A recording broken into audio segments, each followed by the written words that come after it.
Hey everyone, this is Jesus Fuentes and I'm the lead composer for Falsimonian. As you may have heard, we just released our very first single. It's titled Freefall and it's out on all streaming platforms. If you haven't heard it, go check it out. To celebrate our release, I thought I would do something a little different today. And I love geeking out about music and I love seeing the behind the scenes. So I thought I would do a little song breakdown for Freefall. As you can see, I got the stems loaded up here. Thanks to Gil Andrade. He was our mix and mastering engineer, and he also was super kind to share these with us. So I can kind of tell you how this song came together, and I can show you individual elements. Let's just jump right into it.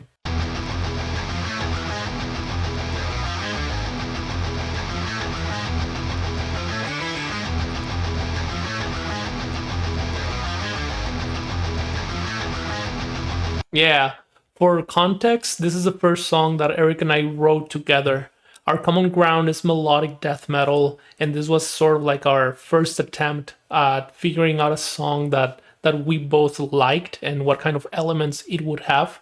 But as a melodic death metal song, it definitely needed to have some riffs that are heavy, like open strings, but also sound melodic and rhythmically driving. So I remember this is the first riff that I wrote that I was like, oh yeah, this sounds like melodic death.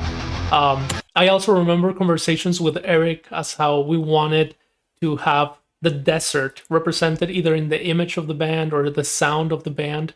And in this first song, I think I listen to things like this, and it definitely reminds me of the desert.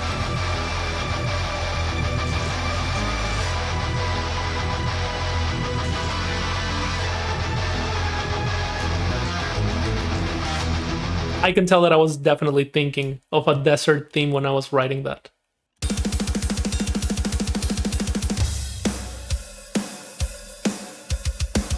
Yeah. So very early in the composition process, I knew that I wanted elements of Latin American music in our songs. And I think this is a very subtle example. When I chose the time signature for this song, I wanted it to be 3/4, and I wanted to see how I could play with the feel. So it could be either this or 1 2 3 1 2 3 1 2 3 4 5 6 1 2 3 4 5 6, and I think Moritz did such a masterful job in the drums making that feel. You can hear him in the hi-hats here. Yeah, right here. And I really think it came through as this rhythmic driving feel.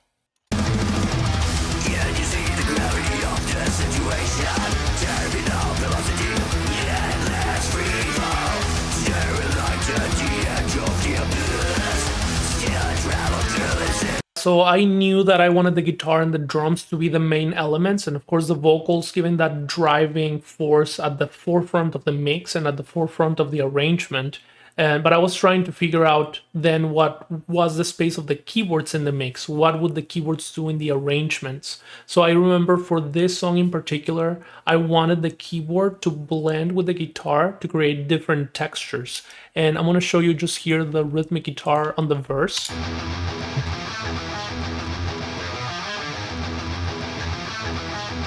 This riff that has palm mutes and open sort of sounds, and I want to show you the strings that I recorded for the verse. I try to be very meticulous to match the articulations. When it was short, how short could I play it?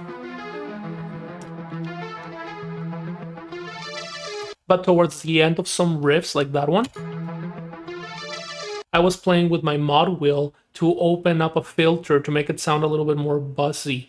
So it makes it have a little bit more life, so to speak. And what I like is how it sounds when it blends with the guitar. Again, to create those different textures.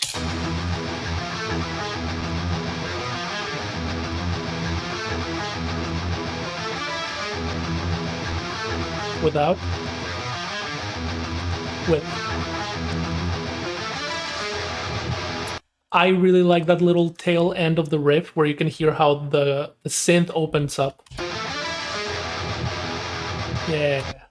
Throughout the production of this song, I definitely fell in love with the idea of how can I augment the sound of the guitar without taking away from it, but giving it a little bit more motion maybe.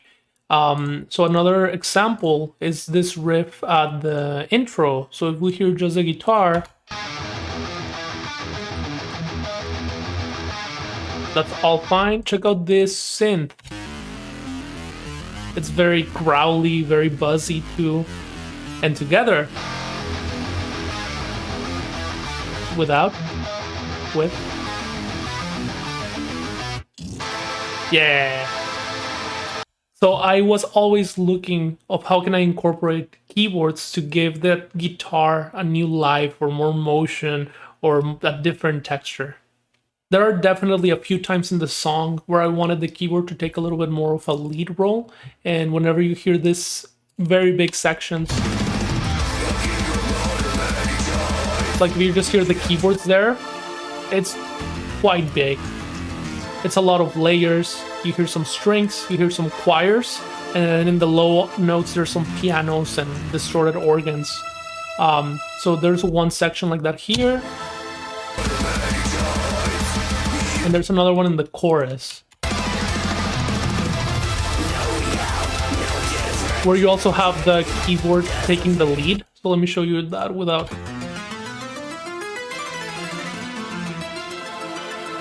With the guitar.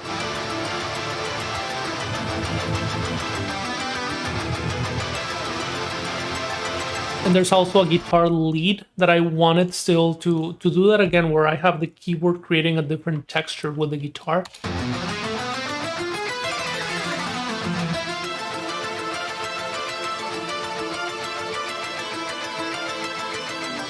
And in context with the full band.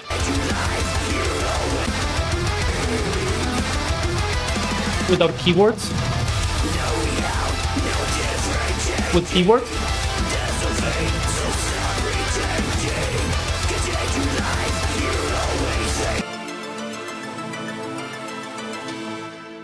Yeah, so I wanted to do something that made the song feel bigger, sound like huge, without taking away from the aggressive nature of guitars and drums.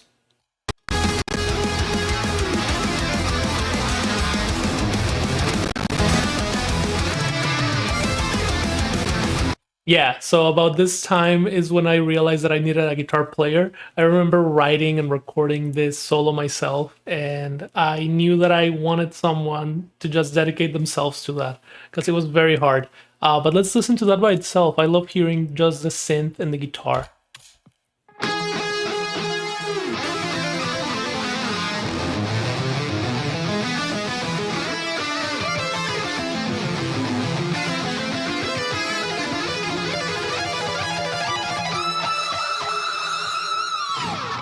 Yeah.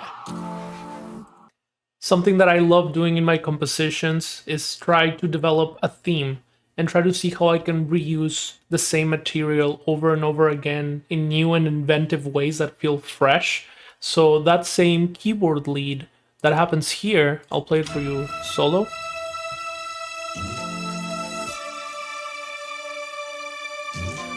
It's a very simple melody, but it will also happen again here.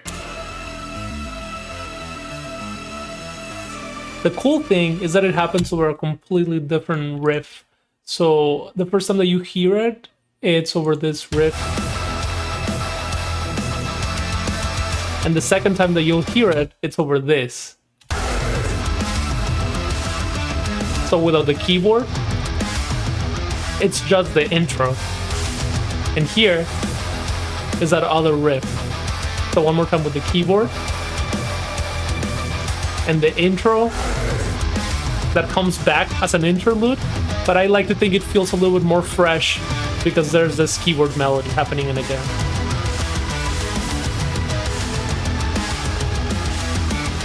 Thank you all so much for watching. If you enjoyed the song breakdown, please let us know in the comments below, as we might do some more of these in the future. Please follow us on social media and stay tuned because we have a lot of exciting things coming soon. See you next time.